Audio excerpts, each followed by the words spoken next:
actividades que agregan valor, las actividades centrales que agregan valor. Y acá tienen las variables las últimas que comentamos, que tienen que ver con la gestión de recursos, tanto tangibles como intangibles. Entonces, estas son las tres facetas donde vamos a encontrar distintos tipos de variables para evaluar las capacidades y recursos internos de la organización. Quería comentarle que, en primer lugar, lo que van a hacer en esta columna es evaluar desde si hay debilidades o hay fortalezas en una escala de 1 a 5. 1 sería debilidad importante, 5 fortaleza sería fortaleza bien percibida inclusive por los adversarios. Bien, entonces en esta escala ustedes van a analizar cómo define la estrategia a largo plazo en la organización. Si hay una adecuada definición, si no existe, por ejemplo, estrategia a largo plazo, les pondrán un 1. Si hay un plan estratégico con una clara definición de la estrategia a mediano o largo plazo, será un 5.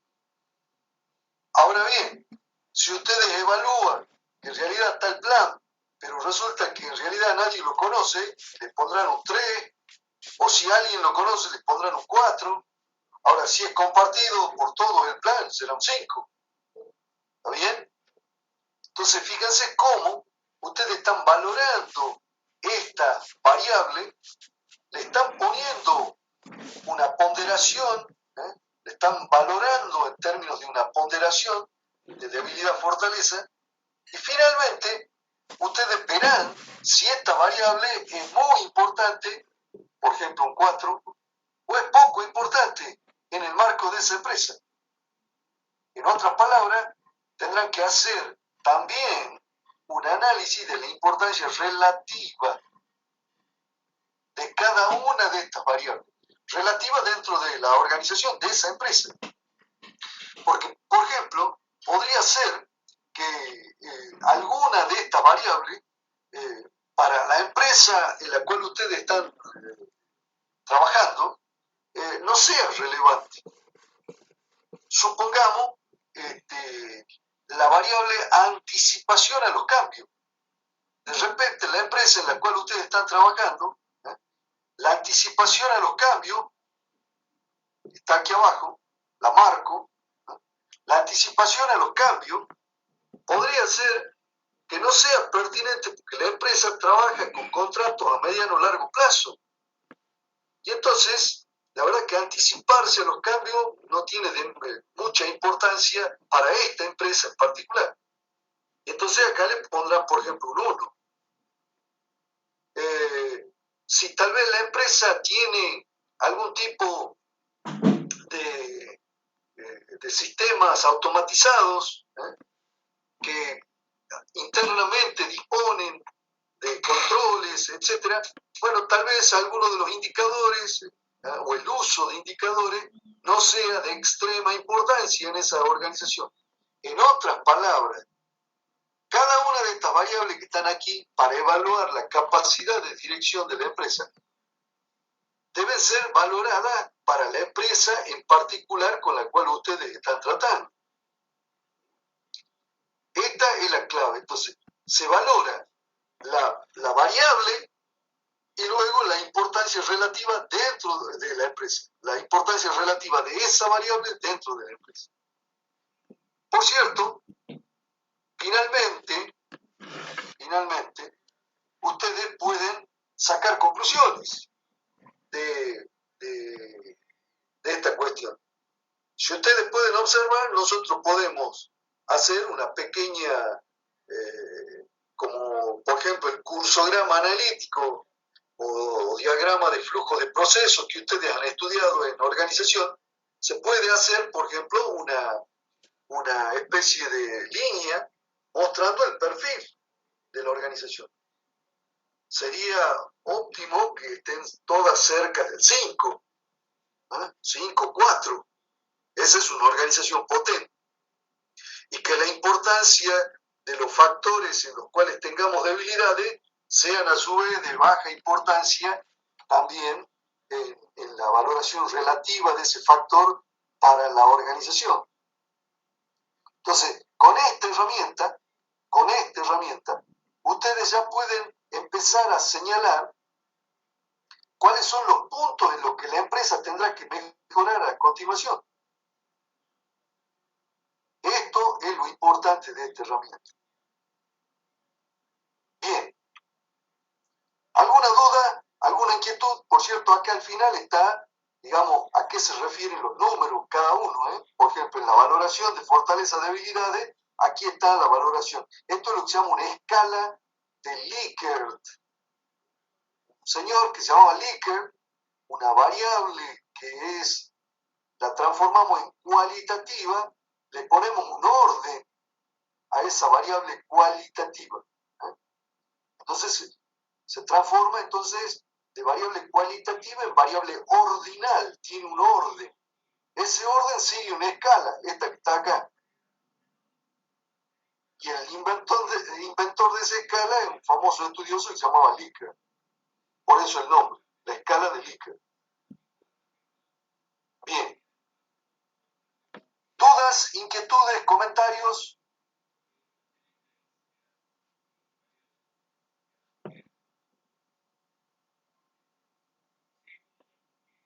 Profe, Sí, adelante. entonces, bueno, generalmente si la importancia relativa va a ser baja, muy posiblemente sea una debilidad también. Podría llegar a ser una debilidad, porque podría ser que la empresa, curiosamente, en ese aspecto, es muy fuerte, pero resulta que usted se da cuenta que por más que la empresa presente fortaleza en esa cuestión, no es un elemento vital para que la empresa compita en el mercado en el cual se encuentra.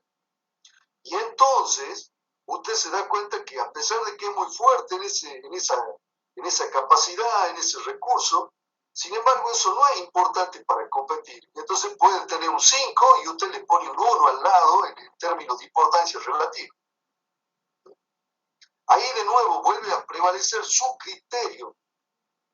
Acuérdense que siempre hay margen de discrecionalidad cuando hacemos un diagnóstico. Esto no es matemática, pero lo importante, a veces las empresas no perciben que están mejorando en un aspecto, pero que eso no les ayuda a la competencia general, a moverse bien en el mercado.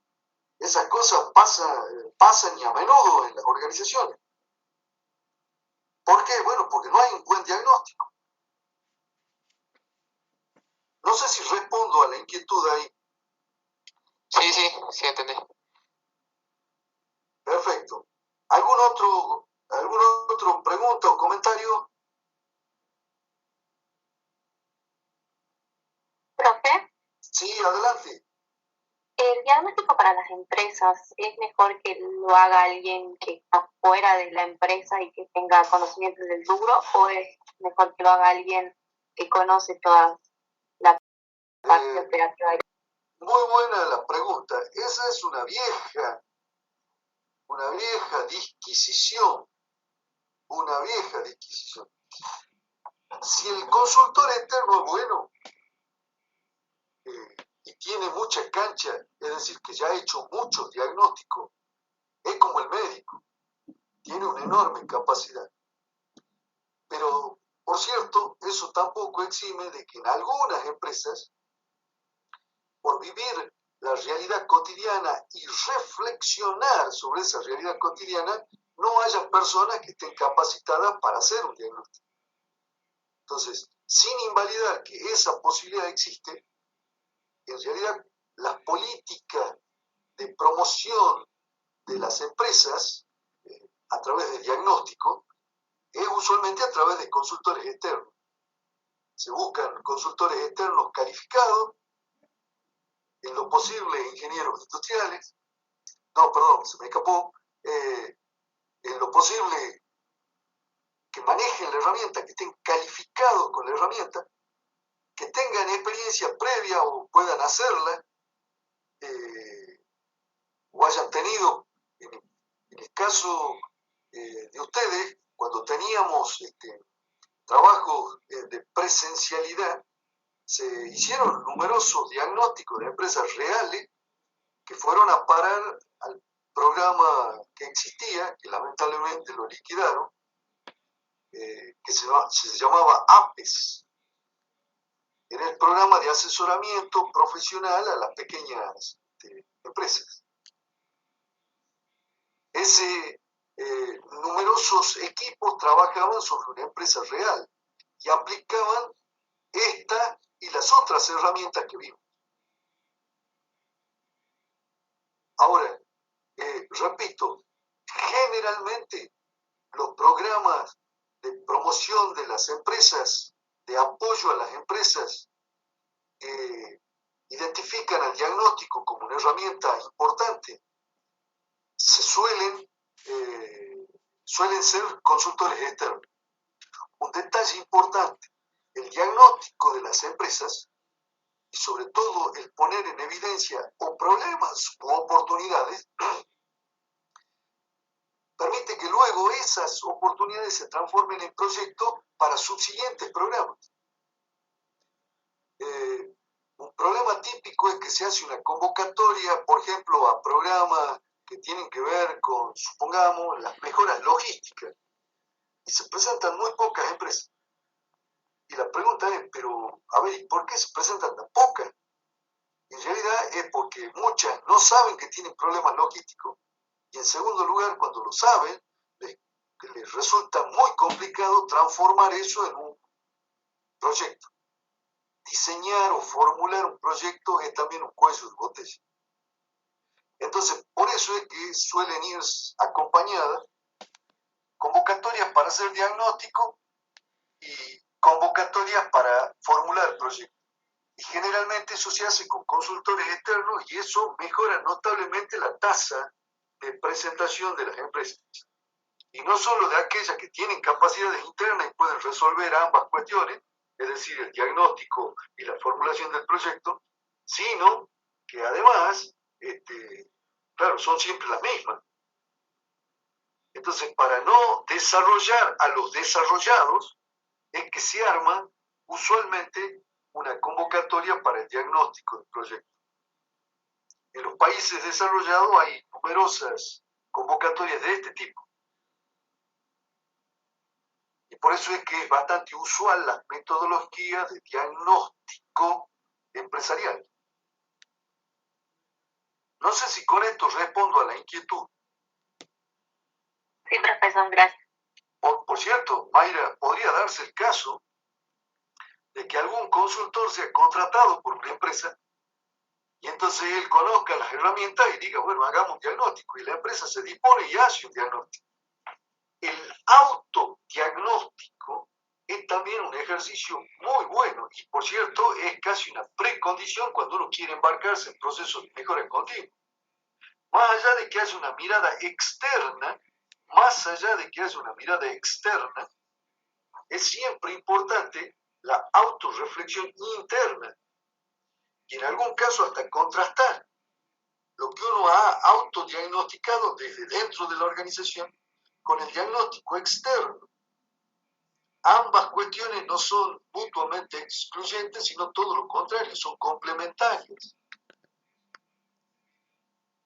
Las empresas que se embarcan en un proceso de mejora continua, ustedes van a ver Kaizen, mejora continua, con la profesora Barbarita Villanueva el cuatrimestre que viene, los que puedan hacer calidad. Y van a observar que en realidad se trata de ir construyendo también internamente capacidades. Pero para construir esas capacidades hace falta una serie de herramientas que hay que manejar internamente, que hay que aprender a manejar internamente. Van a aprender a manejar el diagrama ABC o de Pareto, la espina de pescado de Ishikawa, diagramas de frecuencia que ya han visto en estadística, árboles causales. Todas esas herramientas les van a permitir identificar el problema. Y luego van a seleccionar algunos de los problemas para hacer mejoras, aquellos que mayor impacto tengan en beneficio o en la reducción de costos o en la mejora de las condiciones y medio ambiente de trabajo o en la propia calidad. cualquiera de los proyectos que tenga y con criterio de evaluación, se elige uno de esos proyectos, se los lleva a cabo. Se evalúa al final para hacer aprendizajes internos, autoaprendizaje. Y entonces vamos generando una espiral de mejoras continuas dentro de la organización. Eso también es muy bueno. Buena parte de las claves está en el manejo de herramientas que ustedes van a ver allí. Por eso es que nosotros alguna pasada ligera vamos a hacer, porque ustedes van a ver esas herramientas ahí. Como les conté cuando iniciamos esta cursada, esta materia estaba en el segundo cuatrimestre y calidad estaba en el primero. Por una circunstancia que no quisiera comentar, de conveniencia personal, allá lejos y hace tiempo, no mía, se invirtió.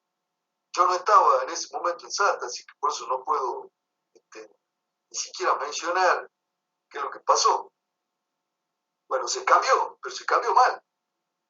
Originalmente esta materia, por cierto, yo arranqué dictando esta materia con el profesor Solá, allá lejos y hace tiempo, hace más de 15 años atrás, 18 años atrás. Entonces, la materia estaba en el segundo cuatrimestre y necesitábamos de los conocimientos de calidad de ustedes. Pero, como se cambió, vamos a ser respetuosos de las materias, y entonces solo les comento que ustedes ahí van a ver herramientas adicionales a las que estamos viendo ahora para identificar problemas internos y para hacer un análisis causal, que por cierto se puede hacer con un árbol de fallos como el que vimos el otro día, pero también se puede hacer con lo que se llama la espina de pescado de Chicago, que ustedes la van a ver detalladamente con la profesora Barbarita Villanueva. Que por cierto, aprovechando que no está, les cuento que ella pertenece a SAMECO, la Sociedad Argentina de Mejora Continua. Tiene una enorme experiencia en el tema mejora continua. Así que sáquenle el jugo, por favor. Bueno, vuelta al punto. Frente a la pregunta de Mayra, ¿qué conviene? Nos conviene en lo posible que crezcan las capacidades internas de autodiagnóstico y en paralelo también haya la posibilidad de una mirada externa para validar esas capacidades internas, pero también para introducir una nueva mirada fresca sobre las realidades de una organización. Ambas cuestiones son útiles y sirven para la mejora de una organización. Bien, solo algunos detalles adicionales. Permítame, vuelvo a poner en pantalla solo algunos detalles adicionales de este listado. Hay un segundo conjunto de variables que están vinculadas a la tecnología y a la innovación dentro de la organización. Repito, hay un segundo conjunto de variables que no hemos visto, y ya les cuento ahora por qué. No la vamos a ver ahora, pero sí la vamos a ver más adelante. Pongo en pantalla.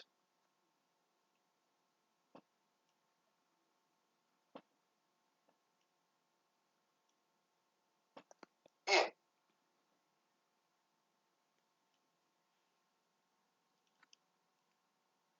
Veamos la segunda parte del diagnóstico interno, que como les contaba, contiene variables vinculadas al recurso tecnológico, a la tecnología, y también a la innovación, o capacidad de innovación más específicamente. Acá tienen ustedes mencionadas, bueno, en términos tecnológicos, cuál es la tecnología de producción, tanto para el producto como para los procesos, cuáles son las tecnologías de apoyo. Generalmente se considera acá las tecnologías vinculadas a la logística, las tecnologías vinculadas a algún tipo de actividad, como por ejemplo el tratamiento de residuos, tecnologías de apoyo, que no son las que me permiten generar el producto, sino dar tratamiento a otras actividades conexas, pero que no son el corazón central donde generamos valor, que es la producción. Luego están las TICs, que también son una suerte de tecnología de apoyo. Prácticamente no hay proceso que no esté digitalizado hoy. Es decir, que ha habido un notable avance de las TICs en los procesos productivos. Bien, esto en cuanto a la tecnología. La innovación, fíjense, si hay un departamento técnico o si tenemos experiencia que podamos acumular y hacer crecer para el manejo de los procesos de innovación. Nosotros, si me permiten, yo voy a reducir al mínimo los comentarios porque tenemos una unidad donde vamos a ver gestión tecnológica y de la innovación. Y le vamos a dar bastante importancia a esa cuestión.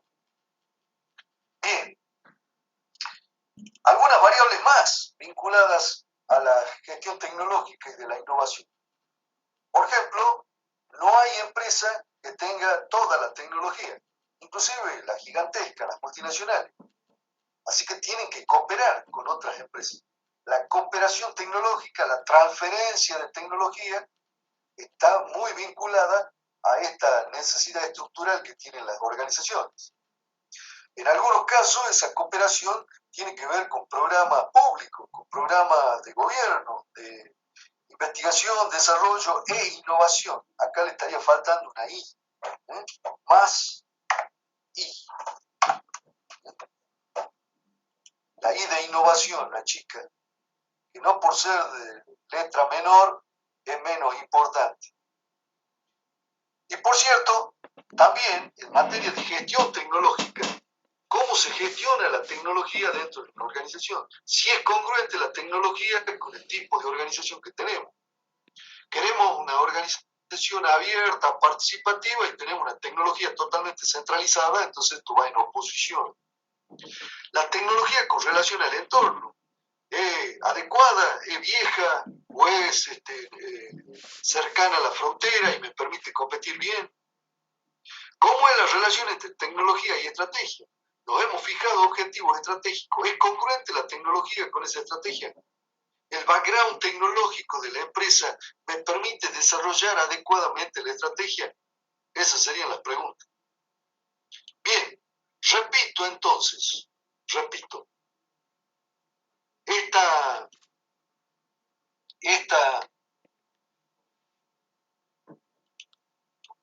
esta unidad, la de gestión tecnológica y de la innovación, la vamos a ver con bastante nivel de detenimiento y detalle, y ahí vamos a introducir una herramienta similar, muy parecida a la que vimos, en donde identificamos también cada una de estas variables y hacemos una valoración tanto de fortalezas, debilidades, como una valoración relativa de cada factor dentro de la empresa en un entorno de competencia.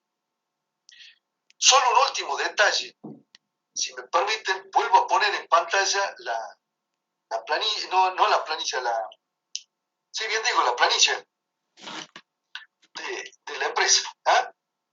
Solo un detalle que me gustaría remarcar. Acuérdense que las debilidades y las fortalezas no son cuestiones absolutas, sino relativas. ¿Relativas a qué?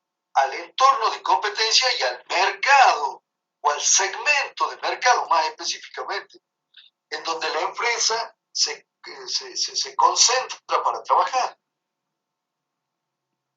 Repito, se trata de elementos relativos, además relativo también al competidor. Si, por ejemplo, todo el mundo tiene acceso a mano de obra barata, no la puedo computar como fortaleza. Las fortalezas son específicas y son relativas, con relación a los competidores, y con relación al entorno de competencia y con relación al segmento de mercado. Acuérdense de ese detalle importante que es conceptual. Perfecto. Dejo de compartir.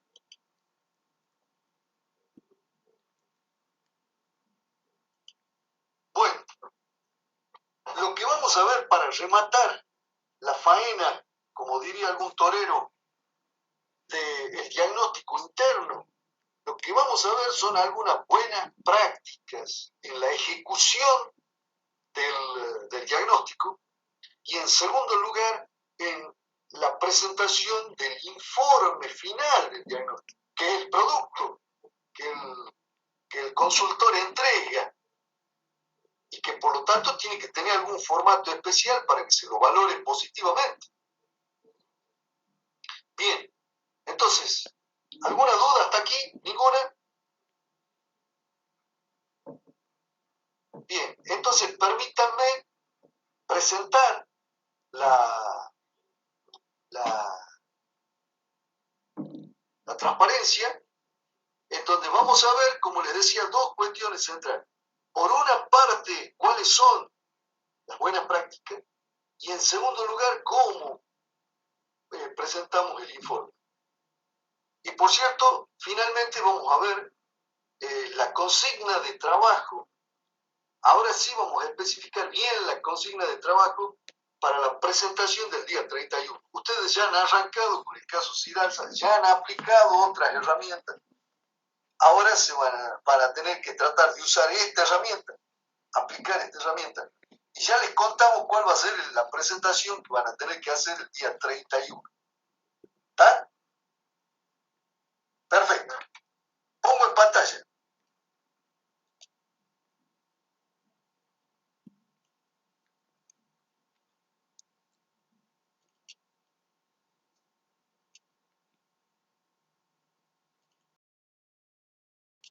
Veamos entonces, buenas prácticas. Hay diversas buenas prácticas en la aplicación de un diagnóstico en una empresa. Veamos alguna síntesis de esas buenas prácticas, de las que algunas ya hemos comentado en este momento. En primer lugar, como ustedes se podrán imaginar, la calidad del informe y del trabajo depende en gran medida de la calidad de la información que se disponga. Por lo tanto, es de vital importancia identificar cuáles son las fuentes internas de esa información dentro de la empresa, dónde están esas fuentes de información, y en segundo lugar, si esas fuentes no están sistematizadas, ¿quiénes son los informantes clave? En el caso de las pymes, usualmente necesitamos de las dos cosas: fuentes de información adecuada e informantes clave.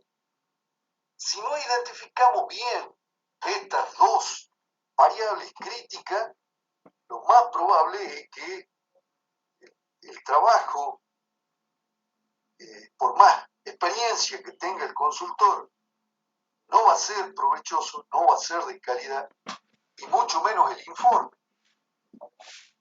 Entonces, repito, primera cuestión clave: identificar las fuentes de información y los informantes clave. Segunda buena práctica, ya lo hemos mencionado, la importancia del análisis causal.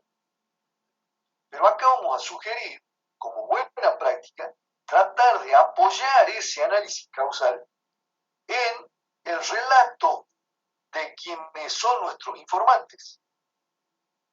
Por cierto, acuérdense que los informantes son aquellos que la empresa permite, el dueño empresario permite, con lo cual se trata del conjunto de personas con las que estamos habilitados a conversar. Ustedes, por supuesto, como consultores, podrían perfectamente sugerirle al dueño empresario, estamos hablando de pymes usualmente, también alguna persona. Pero ustedes tienen que hacer lo que se llama inteligencia competitiva, tienen que averiguar quién es la empresa, quiénes son sus empleados, si se puede hacer una visita preliminar mejor, la googleamos, como decimos actualmente, de arriba abajo, tratamos de enterarnos, a ver cuál es el staff de la empresa, cómo está compuesto, y sobre esa base, repito, identificando primero los informantes clave y luego tratando de que el análisis causal que nosotros elaboremos, no que elabore la empresa, sino que nosotros elaboremos, tenga relación con el relato de los informantes clave de esa organización. Tercero, acuérdense que el informe en términos preliminar debe tener un rodaje y debe ser puesto a consulta para tratar de consensuar la mirada del consultor con la mirada interna de la organización. La verdad de la milanesa es que la empresa muchas veces tiene razón en algunas de sus observaciones y también el consultor puede tener razón en otras bastante diferentes. Dirimir y acercar posiciones le agrega mucha riqueza al análisis.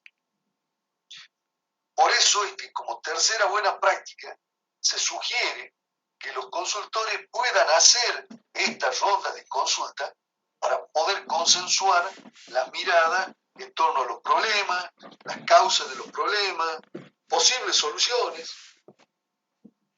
Bien, cuarta buena práctica. Si ustedes recuerdan, sobre la tercera, lo que dijimos es que es siempre conveniente presentar el informe de manera preliminar para irlo rodando, para irlo consensuando. Bien, cuarta buena práctica. En la cuarta buena práctica es también interesante plantearse cómo debatir la información que uno ha recogido. Si se puede, de alguna manera, trabajar la información recibida poniéndola en tela de juicio. Para eso habrá que buscar los espacios necesarios. Podría ser un espacio similar al de la tercera buena práctica. El hecho de que se pueda debatir sobre los datos y sobre la información recogida, luego repercute, por supuesto, en la calidad de las recomendaciones y del propio diagnóstico cuando se complete y se presente. Bien, ¿alguna inquietud, alguna duda? ¿Algún comentario? Bueno, continuamos entonces. Otras buenas prácticas. Cuando el consultor se entrevista con los informantes clave, es muy importante que tenga la capacidad de explicar cuáles son las razones de base por las cuales se está haciendo la auditoría. Hay múltiples razones que pueden llevar a hacer la auditoría. Por ejemplo, una primera razón puede ser que la empresa quiera acceder a algún programa, como yo les comentaba, para lo cual necesita hacerse una auditoría o un diagnóstico interno. Esa puede ser una causa. En algunos otros casos, por ejemplo, sobre todo cuando hay empresas en crisis, que están en proceso, por ejemplo, de quiebra, y hace falta conocer, bueno, ahí los ánimos están crispados, pero igualmente es importante explicar que es importante hacer la auditoría para ver qué es lo que se puede salvar. Y entonces tratar de predisponer a la gente para que entienda cuál es el objetivo y que también ellos pueden ser beneficiarios de ese objetivo. Puede haber múltiples razones. En algunos casos puede haber también ambiciosos planes de la organización para lanzar nuevos planes, nuevos productos, nuevas estrategias. Necesitamos explicar cuáles son las razones por las que se hace la auditoría. La vez pasada, cuando hablábamos de la organización de las empresas, dijimos que las empresas son organismos de propósito. Necesitamos explicar para qué se hacen las cosas. No solo por qué, sino para qué se hacen las cosas.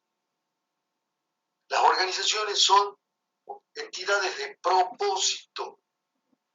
Por lo tanto, como verán, la quinta buena práctica tiene claramente congruencia con este principio básico de una organización. Sexta buena práctica tiene que ver con el comportamiento del consultor. Es muy importante que el consultor tenga sonrisa de oreja a oreja siempre. Y sobre todo, y lo más importante, saber escuchar. ya vimos que la palabra auditoría, que es sinónimo de diagnóstico, auditur, significa justamente saber escuchar. Ya lo comentamos a eso en el arranque. En otras palabras, saber escuchar, poner la oreja, es tal vez la cualidad más importante del consultor. Más que él polemizar, no, él tiene que tratar de escuchar. Puede tal vez en algún punto hacer una repregunta que pueda ofrecer alguna arista o alguna polémica, pero la clave central es que él escuche. Si él va a relevar información, esa es la clave del diagnóstico, de la auditoría. Eso está conectado con la séptima, como pueden observar ustedes. Juzgar métodos y resultados, no a las personas. Acuérdense que tenemos que tratar de objetivar el análisis, no hacerlo subjetivo. Cuando entramos en el terreno subjetivo, entramos en un mal terreno. Lo más probable es que haya confrontación.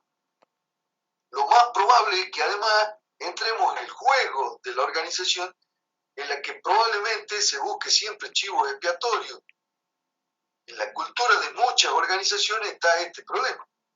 Se buscan permanentemente chivos expiatorios. Entonces, hay que tratar de no entrar en ese juego. El consultor siempre tiene que tratar de objetivar. Por eso la séptima buena práctica es clave. Octava buena práctica. Cuando obtenemos conclusiones, hay que retroalimentarla a la gente, porque ella fue la que nos dio la información.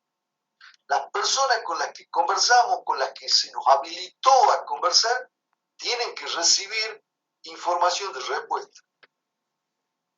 Entonces, por eso es que es tan importante retroalimentar con las conclusiones que el consultor saca o que el consultor hace en materia de diagnóstico y conocer la impresión de estas personas. Es decir, de nuevo un feedback. Esto está conectado con lo que dijimos anteriormente, que era la cuarta, si mal no recuerdo, la tercera, que es la clave de rondas estas de consulta. Bien. En noveno lugar, tenemos que revisar con qué criterio estamos analizando los casos que se nos presentan dentro de una organización. Repito, es muy importante, acuérdense que en el diagnóstico nosotros hacemos una valoración. La valoración se hace sobre la base de la valoración. Es muy importante que nosotros sepamos desde qué criterios estamos evaluando cada una de las situaciones o casos que se nos presentan dentro de una organización. Y por cierto, esos criterios hay que revisarlo a la luz del contexto organizacional en el que estamos moviéndonos. No da lo mismo trabajar en una microempresa que trabajar en una multinacional. Entonces tenemos que contextualizar los criterios de valoración. Bien, ¿alguna duda? ¿Alguna inquietud? ¿Algún comentario? Ingeniero, a mí no me queda claro la diferencia entre el criterio 3 y el criterio 4. Ajá, vamos para atrás.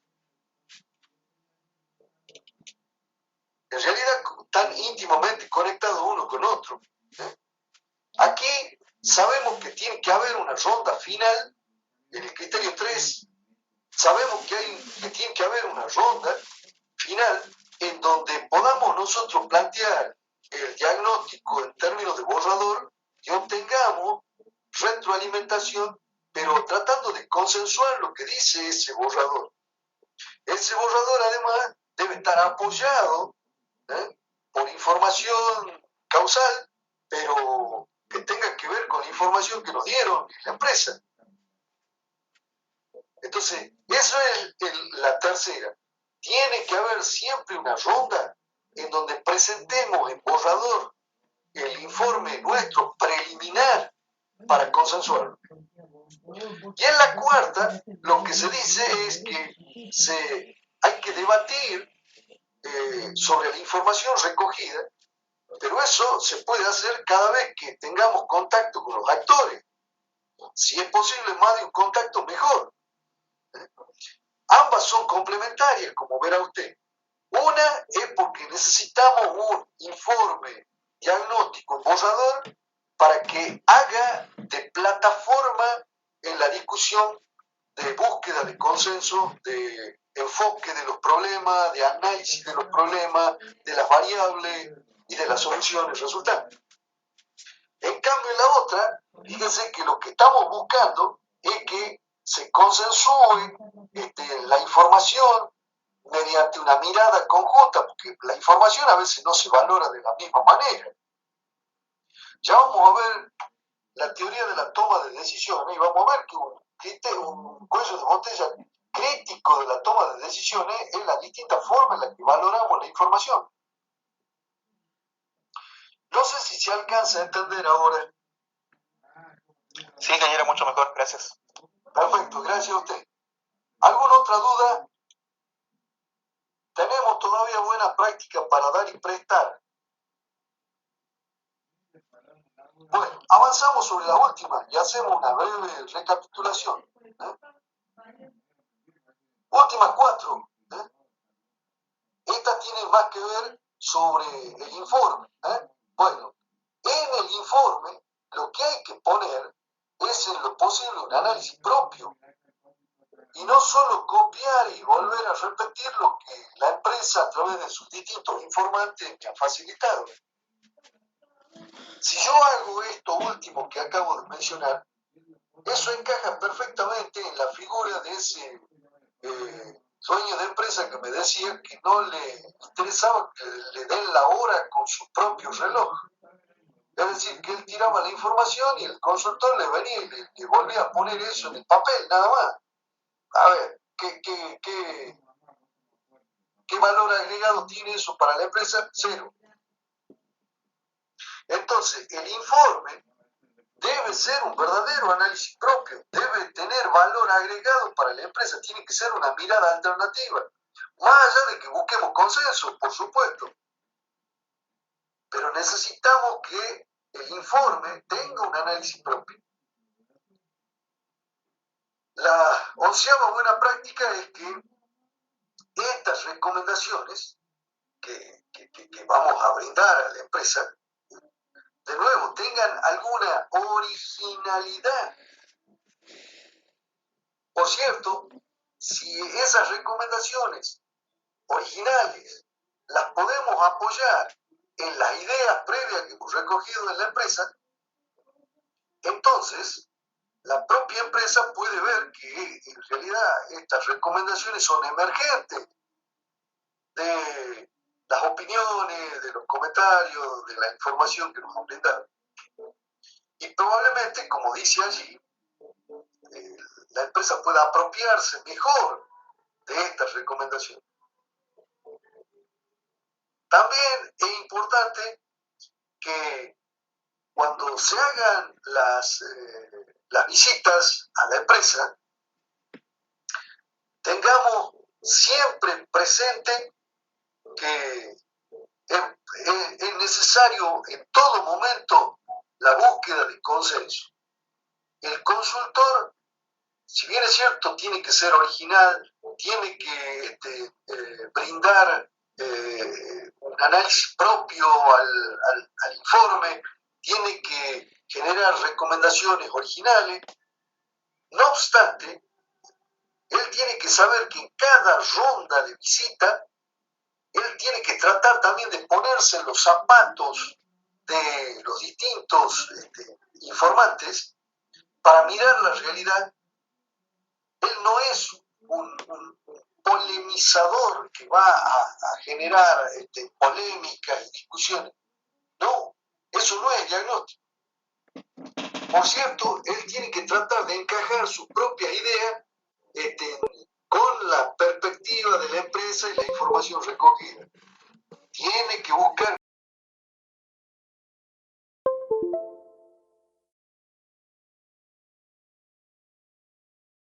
consensualidad. Volvemos a repetir de manera continua, que es clave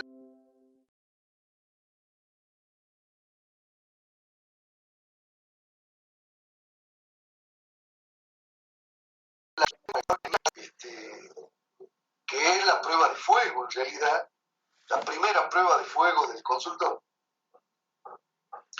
Y por último, es indudable que si el consultor no está calificado, difícilmente pueda salir bien el diagnóstico.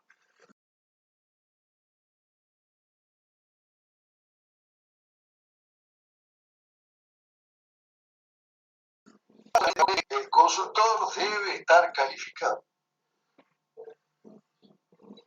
Por cierto, si me permiten, como anécdota personal,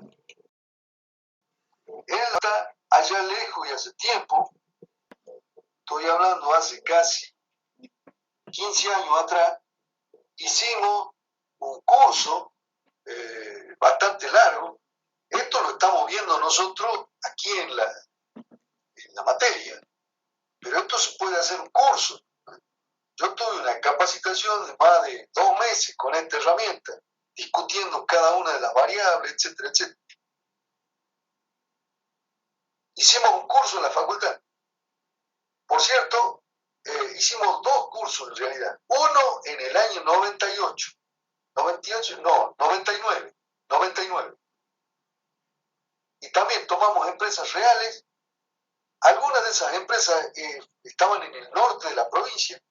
Nos fuimos hasta Tartagal con el colectivo de la universidad. Estuvimos casi una semana allá con la gente del curso. Hicimos el diagnóstico a varias empresas. Algunas de ellas todavía nos lo agradecen porque estaban en crisis y con las sugerencias e indicaciones de los estudiantes, que por cierto era un curso de posgrado, así que eran todos profesionales, pudieron salvarse. Es decir, que tuvimos la satisfacción de que estas herramientas de diagnóstico pudieran salvar empleo en la provincia en el año 98, etapas muy duras, 99, perdón, etapas muy duras, por cierto. Luego hicimos otro en el 2006 con esta misma herramienta. También, por cierto, esta vuelta en el 2006 fue aún mayor el batifondo porque fue para estudiantes y personas recién recibidas de la carrera de industrial de todas las ingenierías industriales del NOA. Así que hubo más de 130, 140 personas reunidas en Salta. Desde La Rioja para acá vinieron todos. Y La Rioja, Tucumán, Santiago, Jujuy, todos se reunieron acá para trabajar con esta herramienta. En aquel momento la herramienta la orientamos específicamente sobre gestión tecnológica y de la innovación, cosas que vamos a hacer cuando veamos esta unidad. En otras palabras, lo que les estoy contando es que esta herramienta, que por cierto no me pertenece, yo aprendí solamente a trabajar con ella, es de mucha utilidad y ya hemos visto que está adaptada, que permite obtener resultados aquí en esta zona del país, en esta área del país. Bien, yo espero que ustedes puedan usarla, la herramienta. Les va a traer muy buenos resultados. ¿Alguna duda, alguna inquietud? Como verán, las buenas prácticas son de sentido común. Repito, son de sentido común. Algunas están íntimamente conectadas con otras. La pregunta del compañero era muy pertinente. Había una frontera medio difusa entre una y otra, es cierto. Pero es porque son a veces distintas caras de un mismo aspecto. Pero tienen que ver con buenas prácticas. Estas buenas prácticas que están marcadas ahí tienen que ver con las buenas prácticas vistas a campo. ¿Qué cosas han sido importantes rescatadas por las evaluaciones de todos estos programas de diagnóstico de empresa? Bien, les propongo lo siguiente. Hacemos un pequeño, serán 10 minutos más, 10 minutos mentirosos más, y luego hacemos ahí un alto, si les parece. ¿Eh? Así terminamos esta parte. Y de ahí arrancamos con la otra unidad. Perfecto, sí. Bueno, pongo en pantalla entonces.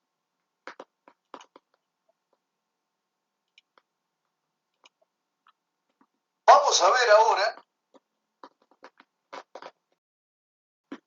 esta práctica de la consultoría. Ahora, aquí en términos de redacción del informe. ¿Eh? El informe, que es fundamental, es el envase en el cual va el producto.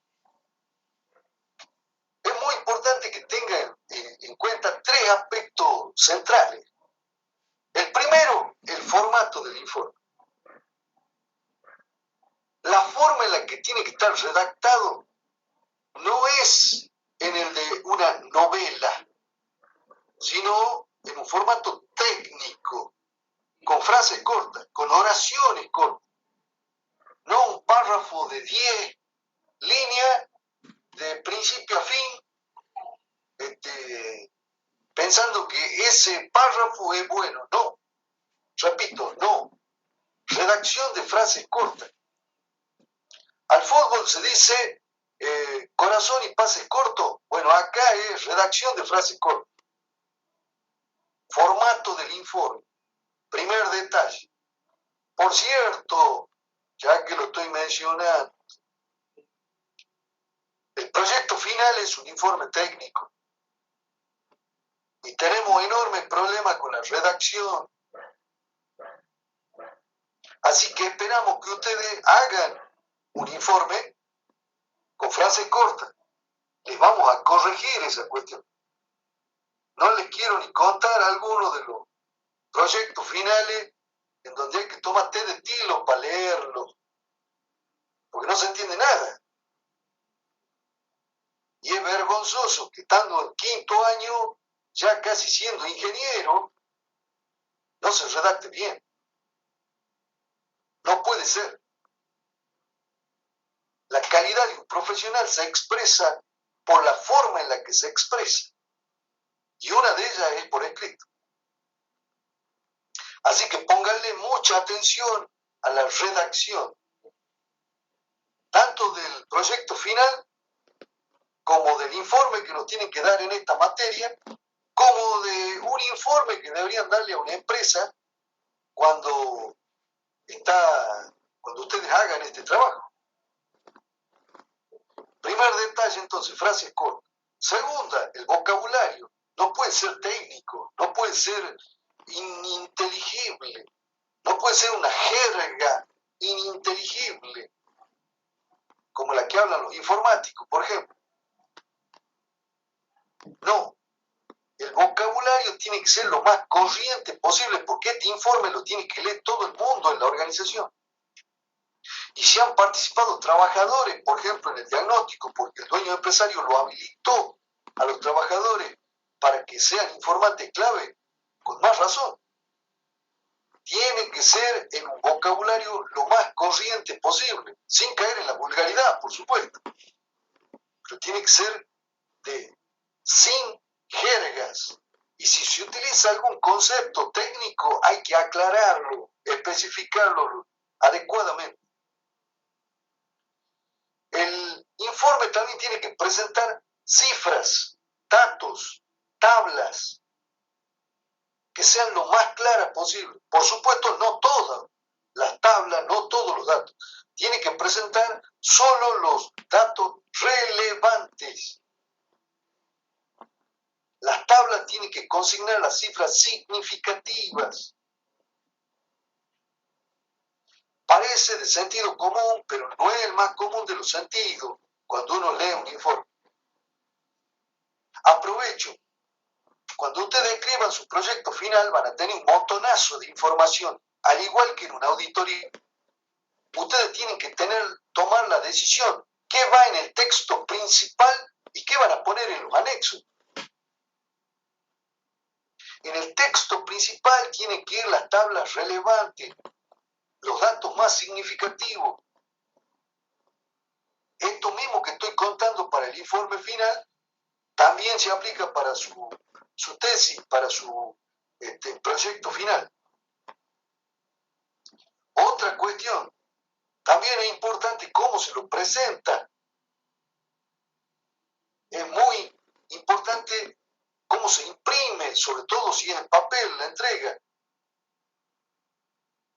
Hoy con la mayoría de los informes en formato virtual o digital más bien, también es importante la carátula, la presentación del informe. Bien, eso en cuanto al formato. Veamos en cuanto al contenido del informe. Para arrancar, los objetivos. Los objetivos tienen que estar siempre claros. Los objetivos, además, conducen a las razones por las cuales se hizo el diagnóstico. Es más, en muchos casos sus objetivos son derivados de las razones por las cuales se hizo el trabajo. Primer detalle, tiene que estar bien claro los objetivos. Segundo, el contenido tiene que presentar hechos. Ya hemos hablado de la importancia de intentar objetivar los problemas y las oportunidades. No personalizar, sino al contrario, tratar de ser lo más objetivo. Presentamos hechos, no personas, no errores de personas, hechos. Otro detalle importante, el objetivo, el contenido debe reflejar una mirada sistémica de la organización. Tenemos que ponernos por arriba, tenemos que mostrar que tenemos una visión global de todos los problemas, de cómo están conectados estos problemas entre sí, cuáles son los impactos a mediano o largo plazo para la organización, a corto también. Visión global, mirada sistémica. Creo que hemos arrancado esta materia diciendo que necesitamos mirada sistémica. Y por último, el informe tiene que tener propuestas y recomendaciones. Acá está el valor agregado. En la presentación de los hechos, en el análisis causal de la realidad, también en materia de contenido. Pero en materia de propuesta, aquí está el valor agregado. Tiene que haber muy buena creatividad en la solución. La empresa tiene que observar que el consultor se ha preocupado y ha puesto mucho énfasis y empeño y esfuerzo en buscar soluciones para los problemas de la empresa. Y por otra parte, también para poder facilitar el análisis de estas recomendaciones, tienen que estar puestos los criterios con los cuales se han evaluado las propuestas, si es que había varias, y por qué, sobre la base de esos criterios, se ha elegido las soluciones que se presentan. No es que presentamos las recomendaciones y nos quedamos lo más pánfilo. No. Presentamos las recomendaciones, pero también los criterios con los cuales las hemos seleccionado, evaluado y seleccionado. Bien, inquietudes, dudas, comentarios.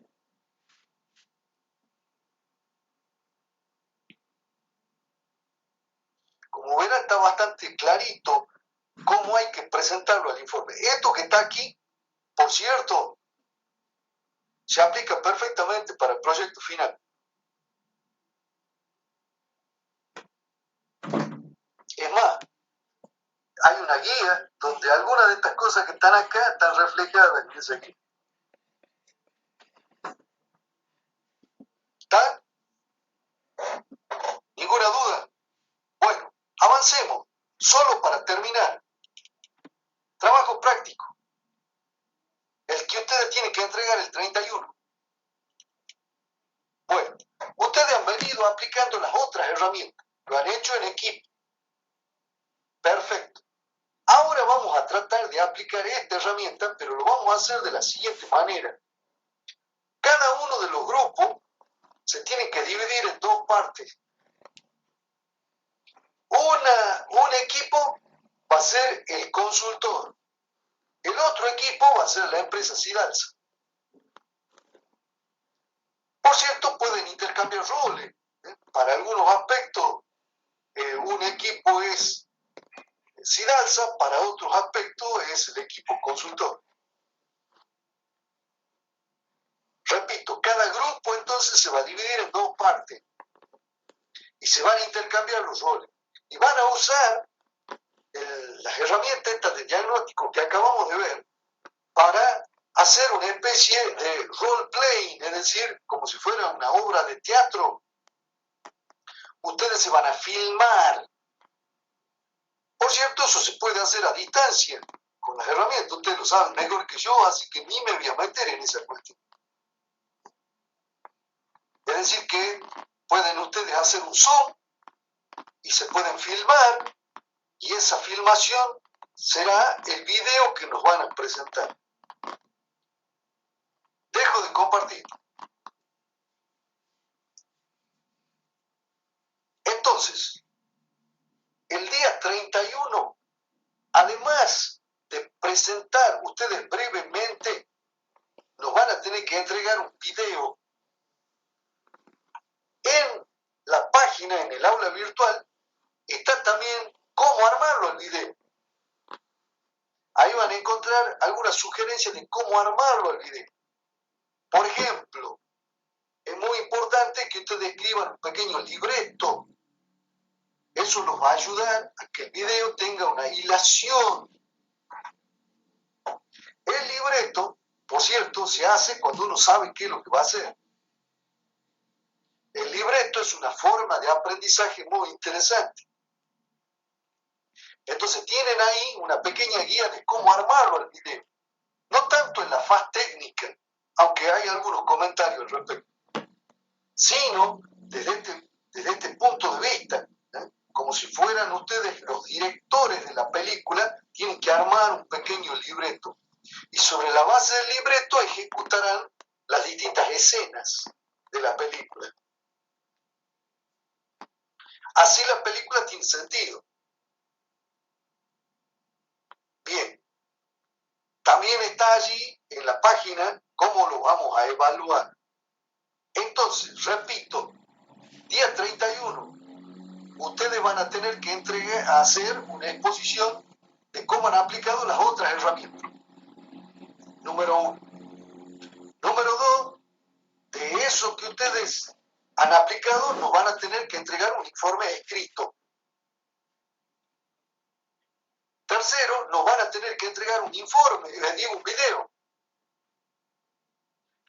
en donde se aplica esta herramienta que acabamos de ver. Esta herramienta que acabamos de ver, por suerte, por supuesto, si ustedes han hecho en los ejercicios anteriores, les va a resultar también más sencillo aplicarla a esta herramienta. Y para terminar, el relato que ustedes tienen de Sidalsa está incompleto. Le faltan cosas. Inclusive ustedes se pueden imaginar cosas que faltan.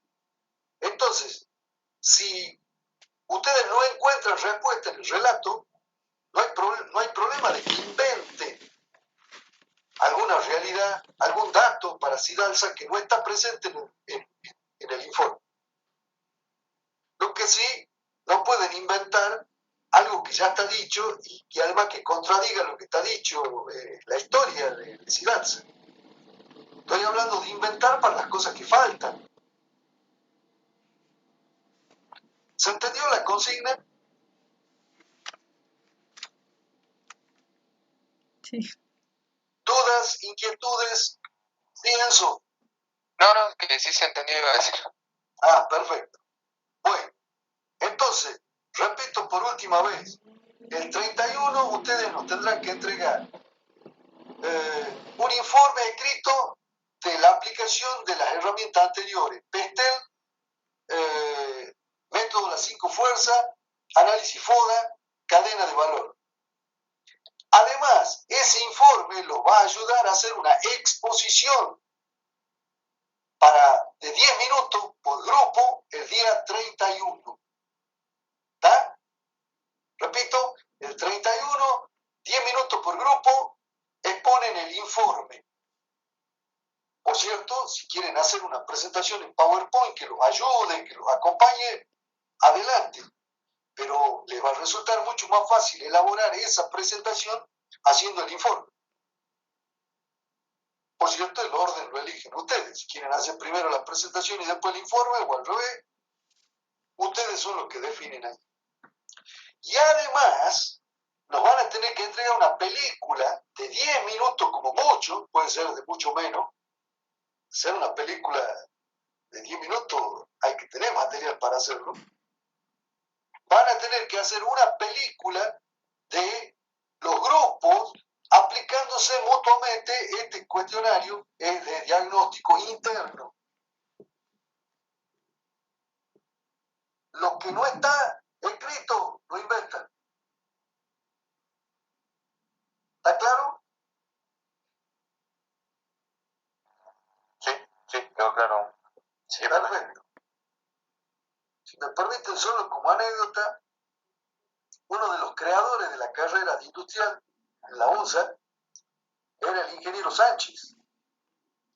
Él enseñaba orga, enseñaba 3 materias fundamentales de la carrera y era un pilar fundamental. El ingeniero Sánchez, sanjuanino, tenía formación militar, venía de fabricaciones militares. Entonces le molestaba que alguien titubeara, que alguien tuviera duda en un examen. Entonces tenía una frase matadora que a mí me quedó. Él nos decía, o dice la verdad o miente con decisión, carajo. Como para evidenciar de dónde venía. Ahora les digo yo a ustedes, o dicen la verdad o inventan con decisión. ¿Está? Perfecto. Son 19:22. Les propongo a las 19:40, 18 minutos. Nos alcanzan para calentar el agua.